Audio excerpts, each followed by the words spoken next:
Good morning class. Today we will start English grammar and the topic is tense. Tense has divided in three parts: present, past and future. जैसा कि बेटा मैंने आपको बताया था कि टेंस जो है वो तीन भागों में डिवाइड है, जिसका नाम है फर्स्ट है हमारा present, second past, third future. तो आज हम आपका प्रेजेंट टेंस लेने वाले हैं। प्रेजेंट टेंस में भी हर टेंस के बेटा 4 पार्ट्स होते हैं। प्रेजेंट टेंस के भी 4 पार्ट्स हैं। आज हम एक पार्ट एक्सप्लेन कर रहे हैं, present indefinite tense. Present indefinite tense, present का मतलब जैसा कि अभी जो टाइम चल रहा है वो हमारा प्रेजेंट कहलाता है। क्या कहलाता है? वो प्रेजेंट कहलाता है। प्रेजेंट टेंस में देखिए, प्रेजेंट डेफिनिट टेंस में क्या होता है, सबसे पहले उसको डिफाइन करेंगे। It shows that action has done in the present time, यानी कि प्रेजेंट टाइम में जो भी काम हो रहा होता है उसको हम क्या बोलते हैं? Present indefinite tense. क्या बोलते हैं? Present indefinite tense.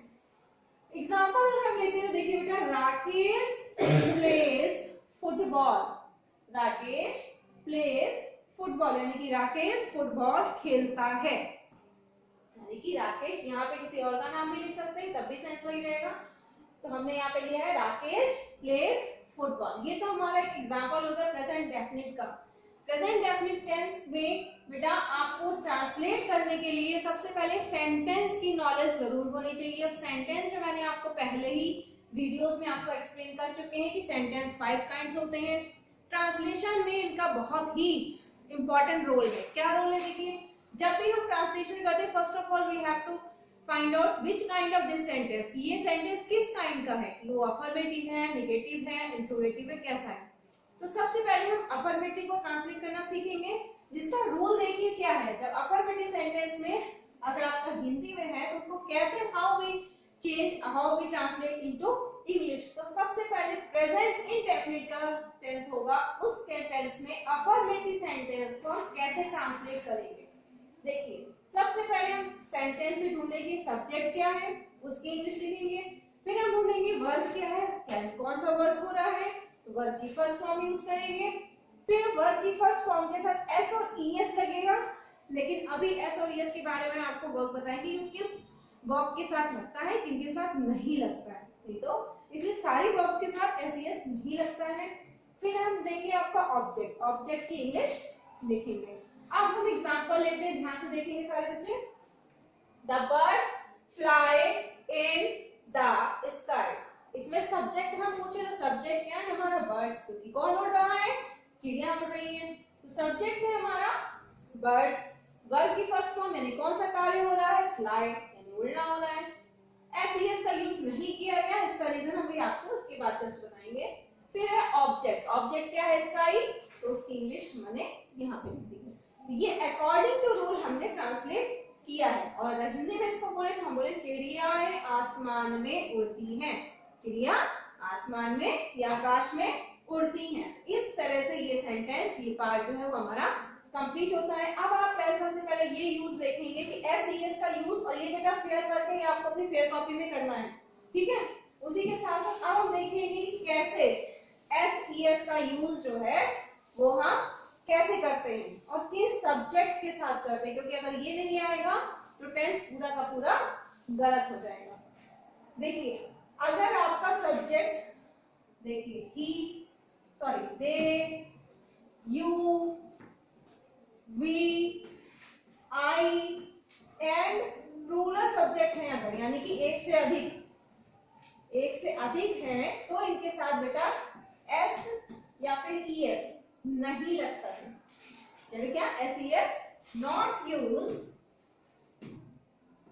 Use S ES with verb की फर्स्ट फॉर्म के साथ एस ईएस नहीं लगता है, ठीक है।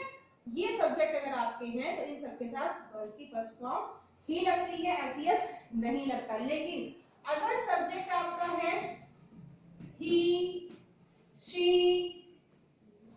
इट प्लस सिंगुलर, यानी कि किसी एक के बारे में बात अगर हो रही है, इस कंडीशन में आपके साथ देखिए यूज होता है एस और ईएस किसके साथ?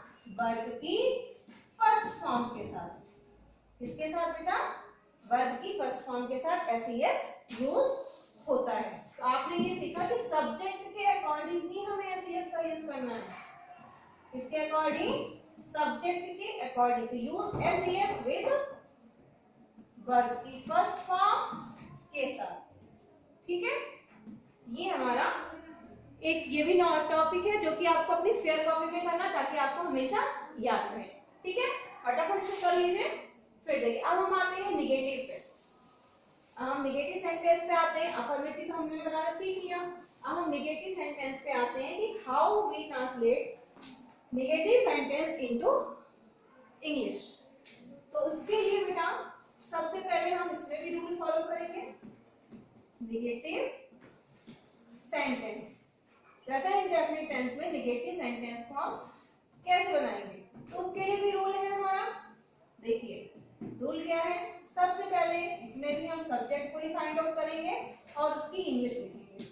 ठीक है, फिर सब्जेक्ट के ही अकॉर्डिंग हमें डू या फिर डज का इस्तेमाल करना है। अब आप बोले डू या डज ना कैसे आ गया?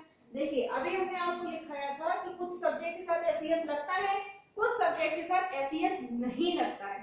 जिनके साथ एसईएस नहीं लगता है उनके साथ आपको डू नॉट लगाना है नहीं के लिए, और जिनके साथ एसईएस लगता है उनके लिए नहीं की इंग्लिश बनाने के लिए आपको डज नॉट का यूज करना पड़ता है। ठीक है, तो सब्जेक्ट डू या डज नॉट प्लस, अब बताइए वर्ब की क्या होगी, फर्स्ट फॉर्म होगी ना, वर्ब की फर्स्ट फॉर्म। फिर आएगा हमारा लास्ट में ऑब्जेक्ट। ठीक है, ये आएगा आपका ऑब्जेक्ट। फिर आप लास्ट में लिखेंगे फुल स्टॉप, क्योंकि ये स्वीकारात्मक वाक्य है। ठीक, अब इनको हम करते हैं निगेटिव में चेंज। कैसे? जो अभी आपका अफर्मेटिव सेंटेंस है उसी को हम निगेटिव में बदल देंगे। ठीक है, या फिर किसी और सेंटेंस को ले लेते हैं। देखिए आपका एक एग्जांपल जैसे आपका था राम प्लेज फुटबॉल या राकेश प्लेज फुटबॉल। तो राकेश जो है वो हमारा सब्जेक्ट है। क्यों? क्योंकि राकेश के ही बारे में बात हो रही है। किसके बारे में बात हो रही है? राकेश के बारे में बात हो रही है, राकेश हमारा सब्जेक्ट। अब राकेश सिंगल पर्सन है यानी सिंगुलर सब्जेक्ट है, इसलिए हम यूज करेंगे डज नॉट। क्या यूज करेंगे हम? Does not. Rakesh does not, फिर वो क्या करता है? प्ले नहीं करता है। क्या नहीं करता है? खेलता नहीं। Rakesh does not play cricket, यानी कि राकेश क्रिकेट नहीं खेलता है।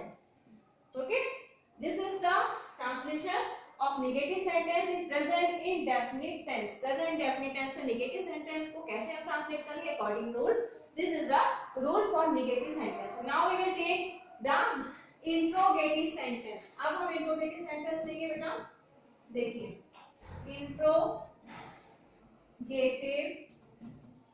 sentence. Interrogative sentence, as usual, you know that in that type of sentence we ask question. इसमें ask question पूछा जाता है, सवाल पूछा जाता है। वो नहीं ये इतने रुपए का है तो वो इतने रुपए का कितना हो, ये नहीं।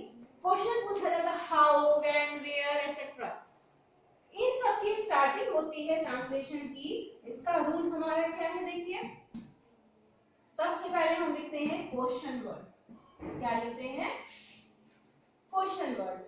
क्वेश्चन वर्ड्स यानी कि what, why, which, where etcetera, इनको आप बोलते हैं क्वेश्चन वर्ड्स। क्यों? क्योंकि क्वेश्चन इन्हीं से ही बनते हैं। नेक्स्ट फिर हम लेते हैं आपका डू या डस अकॉर्डिंग टू सब्जेक्ट।